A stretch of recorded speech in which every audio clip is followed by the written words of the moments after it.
Hey all, I'm going to do a quick demo of Y-flip. So I start off with S-shaped lines. I use this structure for a lot of patterns. I love it. It just seems to work with so many different things. I'll try and make some of these tighter so we end up with a bit of a random result. Mostly I try to sort of roughly line up my curves. If you change it up a bit you get a little bit of a different result, but yeah, it helps. It looks nice and neat if they're sort of fairly lined up. Okay, so I start my Y at the base and then bring it up around the curve to almost the middle of the next curve. I need to leave enough room to be able to create the base of another Y. Okay, then bringing up the next one. So this is a really easy pattern, I think. When I'm drawing these lines, I draw them as if they could potentially join up with that other line, so they create that sort of over and under effect.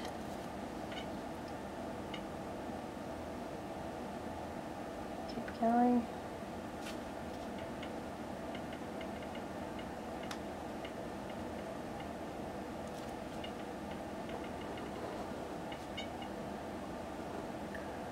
Okay, so next row, I'm trying to film this without getting my big fat head in the way.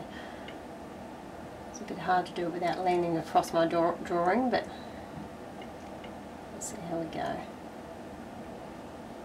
So exactly the same thing again.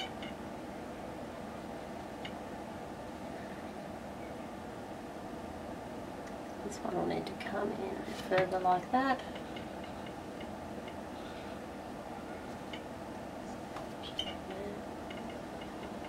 And that's just going to disappear off into space along with that one. Last row.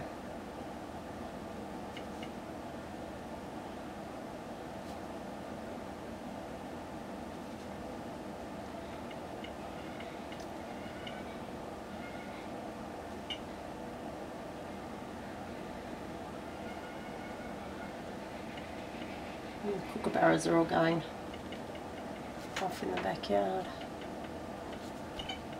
Okay, that's it. So you can see by sort of tightening up the curves I've been able to get, you know, a bit of a sort of curved shape with it. If I'm shading this, things that swap sides are often a little bit hard to shade, because where this looks like it's going underneath, as we travel further along that line, now it's on top. So it can be a bit difficult to decide how to approach the shading. So I have, one way I sort of go about it is to just thicken up one side consistently on each Y, okay, and shade that or darken it. You'll probably give it a 3D effect by doing a double line on this side when you were drawing it as well. I haven't tried that, but it would be easy enough to do. Okay, and I add often a bit of shading into where it looks like it's going underneath, there and there. So on here it would be up here, and then on these sides. So an example of that, grab my journal, hopefully you can see it. Okay, so you can see my shading very lightly. If you want to see a better picture, I'm not sure how good it's going to come up on the video. You can see I've thickened one side, but there's a picture of this one on my blog.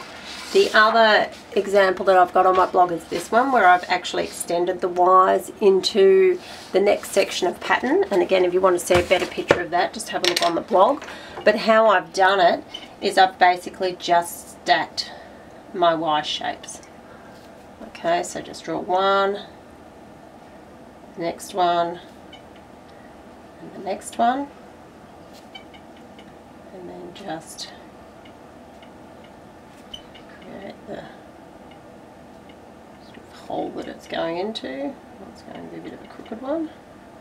Then flip over, and draw the other side of the Y's. So I always have to think about this a bit. Okay. How I focus on doing it is I know I need to create this shape. So, but I also know that that needs to sit sort of within that next Y.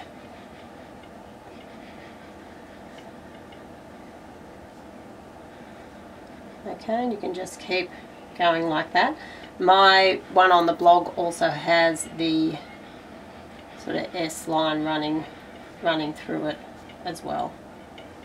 But you could do it with or without that. So that's it. See ya.